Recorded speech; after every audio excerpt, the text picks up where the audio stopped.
have the technology. Entire regions are under siege at the hands of these faceless invaders. They have the power.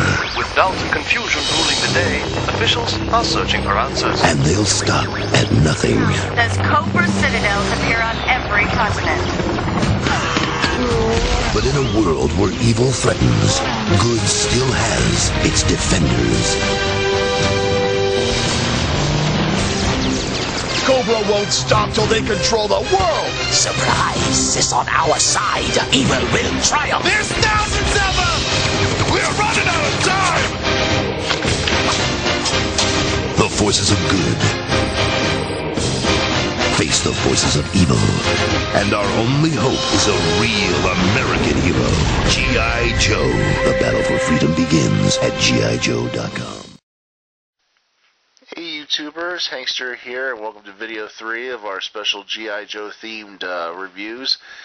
And today we're going to be checking out G.I. Joe Spy Troops, the movie. Basically this is both a movie and a DVD review. We're going to check out the background of the movie as well as what's on the DVD. Now, first off, I do want to say there is no really notable, actors or anything to mention for the movie. I don't really know if this ever aired on television or anything either. This basically was a pure CGI movie, and basically harkens back to the original G.I. Joe television series of the 1980s. This, of course, came out in 2003, and kind of brought everything back to what G.I. Joe originally was in the 80s, in my opinion.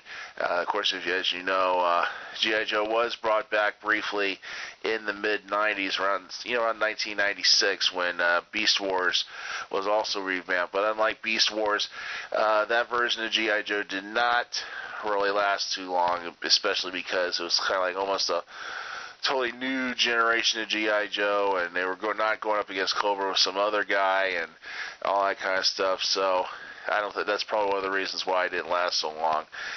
This is pretty much close. This particular movie is closer to the original series, and of course the current movies, and the current G.I. Joe animated series, which I think is still. I don't know. I haven't heard anything new about it. Most of the new toys are out for the movie, so I really don't know if the last G.I. Joe television series, or the current one, is still in circulation. But this, of course, is a 44-minute movie. Of course, pretty much close to being like as long as a regular classic episode of G.I. Joe. G.I. Joe was like a little close to a half hour. This was about an extra 14 minutes added to it.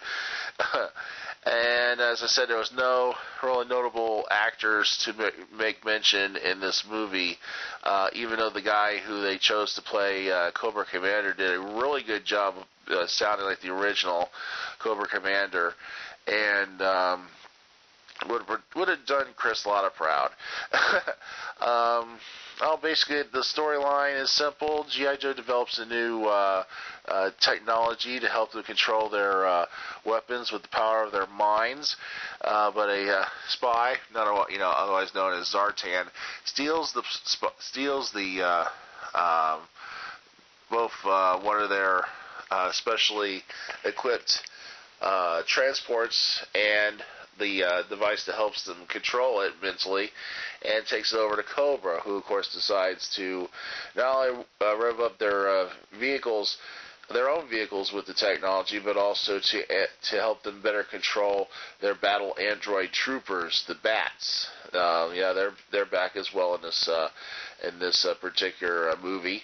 We really see those, of course, if you don't remember, the battle android troopers are just robots programmed to fight, basically take on G.I. Joe. Of course, we do have most of the original characters: Duke, Scarlet, Snake Eyes, Wild Bill, Shipwreck, And a considerable portion of the original G.I. Joes are in this. And, of course, Cobra still has Cobra Commander, Destro, the Baroness, Zartan, Storm Shadow, and Dr. Mindbender is in this movie as well. Animation's pretty good. Of course, it's CGI animation, kind of close, almost kind of reminds me of Transformer Prime type CGI animation. It's, the animation kind of also reminds me of Duke Nukem, especially when you look at the character Duke in this. He kind of looks kind of a cross between Duke Nukem with the hair, and he almost looks like, a cross between Duke Nukem and that one army guy from Street Fighter, the Street Fighter video game series, except his hair is not that high. Well, it's a pretty good movie. You can check that out. It's it pretty much helps promote the Spy Trooper toy series that came out around that time. As well. The DVD that came with also features a making of featurette, character profiles, has a listing of the characters in the movie, music video, the movie's theme song, some CGI archives, and some more stuff there you can check out there. It's not, this is your pretty standard DVD.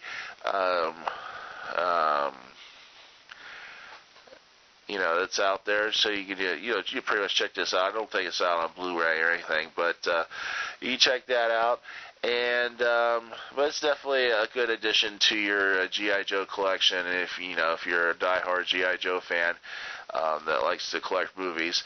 And of course, that's it for the movie review part of our little G.I. Joe themed video series. Of course, we'll be wrapping up everything with a review of G.I. Joe Retaliation when I go see it around this Friday. But now we're going to be moving on to my G.I. Joe action figure collection. It's not a real big collection. Just want to show off a few things that really caught my eye and got me just a little bit of a collection here. And we'll be getting onto there. And stay tuned here for more reviews, whatnot, and Yo Joe here on the Multiverse. See ya.